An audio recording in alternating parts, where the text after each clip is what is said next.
Hello friends, welcome to unique flowers with Viji. അപ്പം ഞാൻ ഇന്നിവിടെ നേന്ത്രപ്പഴം വെച്ചിട്ട് ഉണ്ടാക്കാൻ പറ്റുന്ന നല്ലൊരു ഈവനിങ് സ്നാക്കിൻ്റെ റെസിപ്പി ആയിട്ടാണ് കേട്ടോ വന്നിരിക്കുന്നത്. നല്ല സോഫ്റ്റാണ് ഇത്. പിന്നെ അധികം സാധനങ്ങളൊന്നും വേണ്ട നമുക്കിത് ഉണ്ടാക്കാൻ വേണ്ടിയിട്ട്. അപ്പോൾ ഇതെങ്ങനെ ഉണ്ടാക്കുന്നതെന്ന് പെട്ടെന്ന് നോക്കിയിട്ട് വരാം. അതിനായിട്ട് ഞാനിവിടെ നല്ലതുപോലെ പഴുത്ത 2 നേന്ത്രപ്പഴം എടുത്തിട്ടുണ്ട്. ഒരുപാട് പഴുത്ത പഴമാണെങ്കിൽ അത്രയും നല്ലതാണ് ഇത് ഉണ്ടാക്കാൻ വേണ്ടിയിട്ട്. ഈ തൊലിയൊക്കെ കളഞ്ഞ് പഴം ഒന്ന് ചെറിയ കഷ്ണങ്ങളാക്കി ഒന്ന് അരിഞ്ഞെടുത്തിട്ടുണ്ട്.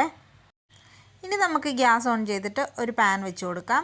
അത് ചൂടായി വരുമ്പോഴേക്കും അതിലേക്ക് 1 ടീസ്പൂണോളം നെയ്യ് ഒഴിച്ചു കൊടുക്കുന്നുണ്ട്. അതൊന്ന് ചൂടായി വരട്ടെ. അപ്പോൾ നെയ്യൊക്കെ ചൂടായി വന്നിട്ടുണ്ട്. ഇനി നമുക്കതിലേക്ക് അരിഞ്ഞു വെച്ചിരിക്കുന്ന ആ നേന്ത്രപ്പഴം അങ്ങ് ഇട്ട് കൊടുക്കാം.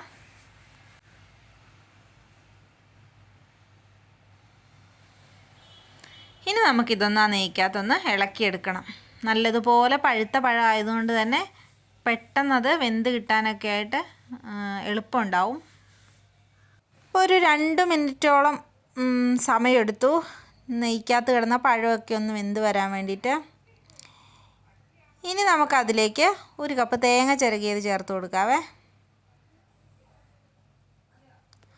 അതും ഒന്ന് നല്ലതുപോലെ ഒന്ന് ഇളക്കിയെടുക്കണം. ഇപ്പോൾ ഒരു 1/2 മിനിറ്റോളം നമുക്കിതൊന്ന് ഇളക്കി കൊടുക്കാം. ഇനി നമുക്കിതിലേക്ക് വേണ്ടത് 1 കപ്പ് ശർക്കരപ്പാനിയാണ്. ഇത് ഞാനൊരു 100 ഗ്രാം ശർക്കര ഉരുക്കി അരിച്ചെടുത്തിട്ടുള്ളതാണ്. അതും കൂടി ഞാനിതിലേക്ക് ചേർത്ത് കൊടുക്കുന്നുണ്ട്.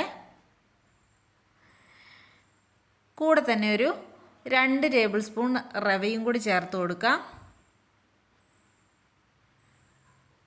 പിന്നെ ഒരു 1/2 ടീസ്പൂൺ ഏലക്ക പൊടിച്ചതും കൂടി.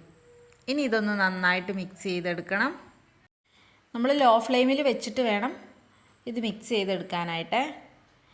ഇനി ഞാനൊരു ബൗളിൽ കുറച്ച് അരിപ്പൊടി എടുത്തിട്ടുണ്ട്. അതിൽ നിന്നൊരു 2 ടേബിൾ സ്പൂൺ ആ പഴത്തിൻ്റെ ആ കൂട്ടിലേക്ക് ചേർത്ത് കൊടുക്കുന്നുണ്ട്. ഇത് നമ്മൾ ഇടിയപ്പത്തിനും പത്തിരിക്കൊക്കെ എടുക്കുന്ന ആ ഒരു പൊടിയാണ്. അപ്പം നല്ല നൈസായിട്ടുള്ള വറുത്ത പൊടി തന്നെ വേണം ചേർത്ത് കൊടുക്കാനായിട്ട്. അത് നല്ലതുപോലെ ഒന്ന് കൂട്ടി യോജിപ്പിച്ചെടുക്കാം. നമ്മൾ ഇടിയപ്പത്തിനൊക്കെ ഉണ്ടാക്കുന്ന ആ ഒരു മാവിൻ്റെ പരുവത്തിൽ വേണം ഇത് നമുക്ക് കിട്ടാനായിട്ട്. അപ്പം ലൂസാണെന്ന് തോന്നുവാണെങ്കിൽ നമുക്ക് വീണ്ടും അരിപ്പൊടി ചേർത്ത് കൊടുക്കാം. അപ്പം ഞാൻ വീണ്ടും 1 ടേബിൾ സ്പൂൺ അരിപ്പൊടിയും കൂടി ചേർത്ത് കൊടുക്കുന്നുണ്ട്. ആ മാവ് കുറച്ചും കൂടി ഒന്ന് ലൂസായി എന്ന് തോന്നിയ കാരണമാണ് 1 ടേബിൾ സ്പൂണും കൂടി ചേർത്ത് കൊടുക്കുന്നത്. ഇതുപോലെ നമുക്ക് ആ ഇടിയപ്പത്തിൻ്റെയൊക്കെ ഒരു മാവിൻ്റെ പരുവം ആകുന്നത് വരെ അരിപ്പൊടി ചേർത്ത് കൊടുക്കണം. എന്നിട്ട് ഇതൊന്ന് നല്ലതുപോലെ എല്ലാം കൂടി കൂട്ടി യോജിപ്പിച്ചെടുക്കണം. ഞാനാകെ ഇതിലേക്ക് 3 ടേബിൾ സ്പൂൺ അരിപ്പൊടിയാണ് ചേർത്ത് കൊടുത്തിരിക്കുന്നത്. അപ്പോൾ എല്ലാം കൂടി മിക്സ് ചെയ്തെടുത്ത് മാവൊക്കെ നല്ല കറക്റ്റായിട്ട് കിട്ടിയിട്ടുണ്ട്. അപ്പം ഞാൻ ആ മാവിൻ്റെ കൂട്ട് ഒരു ബൗളിലേക്ക് മാറ്റിയിട്ടുണ്ട്. കാരണം ആ പാനിൽ ഇരുന്നിട്ടുണ്ടെങ്കിൽ അത് വീണ്ടും ഡ്രൈ ആയി പോകും. അതുകൊണ്ട് ഇനി അതിലേക്ക് നമുക്ക് ഒരു 2 ടീസ്പൂൺ കറുത്ത എള്ള് ചേർത്ത് കൊടുക്കുന്നുണ്ട്. ഇനി ഇതെല്ലാം കൂടി ഒന്ന് കൂട്ടി യോജിപ്പിച്ചെടുക്കണം. അപ്പം ചൂടാറിയതിന് ശേഷം മാത്രമേ ഇങ്ങനെ മിക്സ് ചെയ്യാൻ പാടുള്ളൂ. അപ്പോൾ അതെല്ലാം കൂടി നല്ലതുപോലെ മിക്സ് ചെയ്തെടുത്തിട്ടുണ്ട്. ഇനി നമ്മുടെ കയ്യിലേക്ക് കുറച്ച് നെയ്യ് പുരട്ടാം. ഇനി അതിൽ നിന്നും ചെറിയ ചെറിയ ഓരോ ബോൾസാക്കി നമുക്ക് ഉരുട്ടിയെടുക്കണേ. ഇത് നമുക്ക് ഇഷ്ടമുള്ള ഷേപ്പിൽ നമുക്കിത് എടുക്കാവുന്നതാണ്.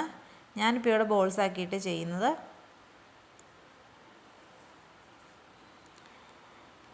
അങ്ങനെ ആ മാവ് ഫുള്ളായിട്ട് ഞാനിവിടെ ബോൾസാക്കി ഉരുട്ടിയെടുത്തിട്ടുണ്ട്. നല്ല സോഫ്റ്റാണ് ഇപ്പം തന്നെ ഇത്. ഇനി നമുക്ക് ഈ ബോൾസൊക്കെ ഒന്ന് ആവിയിൽ വേവിച്ചെടുക്കണം. അതിനായിട്ട് ഞാനിവിടെ ഒരു സ്റ്റീൽ പാത്രം എടുത്ത് വെച്ചിട്ടുണ്ട്. അതിലേക്ക് കുറച്ച് നെയ്യിട്ടിട്ട് ഒന്ന് സ്പ്രെഡ് ചെയ്ത് കൊടുക്കുന്നുണ്ട്. എന്നിട്ട് നമ്മൾ ഈ ബോൾസ് എല്ലാം ഇതിലേക്ക് എടുത്ത് വെക്കുമ്പോൾ ഒട്ടിപ്പിടിക്കാതിരിക്കാൻ വേണ്ടിയിട്ടാണ്. ഇനി നമുക്കിതെല്ലാം കൂടെ പെറുക്കി ഈ പാത്രത്തിലേക്ക് വെക്കാം. അപ്പോൾ ഇതൊന്ന് ആവി കയറ്റി വേവിക്കാനായിട്ട് ഞാനൊരു ഇഡ്ഡലി പാത്രമാണ് കേട്ടോ വെച്ചിരിക്കുന്നത്. എന്നിട്ട് തട്ട് വെച്ചിട്ട് നമ്മൾ റെഡിയാക്കി വെച്ചിരിക്കുന്ന ഈ ബോൾസ് എല്ലാം കൂടി അതിലേക്ക് എടുത്ത് വെക്കാം. ഞാൻ ജസ്റ്റ് അതിൻ്റെ മുകളിൽ കൂടി ഒന്ന് നെയ്യ് സ്പ്രെഡ് ചെയ്തിട്ടുണ്ട്. എന്നിട്ട് ഇതൊന്ന് അടച്ച് വെച്ചിട്ട് ഒരു 10 മിനിറ്റ് നമുക്കൊന്ന് ആവി കയറ്റി വേവിച്ചെടുക്കാം. അപ്പോൾ ഇപ്പോൾ ഏകദേശം ഒരു 10 മിനിറ്റൊക്കെ കഴിഞ്ഞിട്ടുണ്ട്. ഇനി നമുക്കിതൊന്ന് തുറന്ന് നോക്കാം. വാവ്. അപ്പോൾ നമ്മുടെ സ്നാക്കൊക്കെ ഇവിടെ അടിപൊളിയായിട്ട് റെഡി ആയിട്ടുണ്ട്. അപ്പോൾ നല്ല ഏലക്കയുടെയും നെയ്യുടെയൊക്കെ നല്ലൊരു സ്മെല്ല് ഇപ്പോൾ വരുന്നുണ്ട് കേട്ടോ. അപ്പോൾ ഇതൊന്ന് എല്ലാവരും ഒന്ന് ട്രൈ ചെയ്ത് നോക്കണേ, എന്നിട്ട് അഭിപ്രായവും കൂടി പറയണേ. അപ്പോൾ എൻ്റെ വീഡിയോ ആരെങ്കിലും സബ്സ്ക്രൈബ് ചെയ്യാതെ കാണുന്നവരുണ്ടെങ്കിൽ ഒന്ന് സബ്സ്ക്രൈബ് ചെയ്ത് സപ്പോർട്ട് ചെയ്യണേ. നിങ്ങളുടെ ഫ്രണ്ട്സിനും ഫാമിലിക്കും ഒക്കെ ഈ വീഡിയോ ഷെയർ ചെയ്ത് കൊടുക്കുകയും ചെയ്യണം. അപ്പം വീണ്ടും നല്ലൊരു വീഡിയോ ആയിട്ട് കാണാം. ബൈ.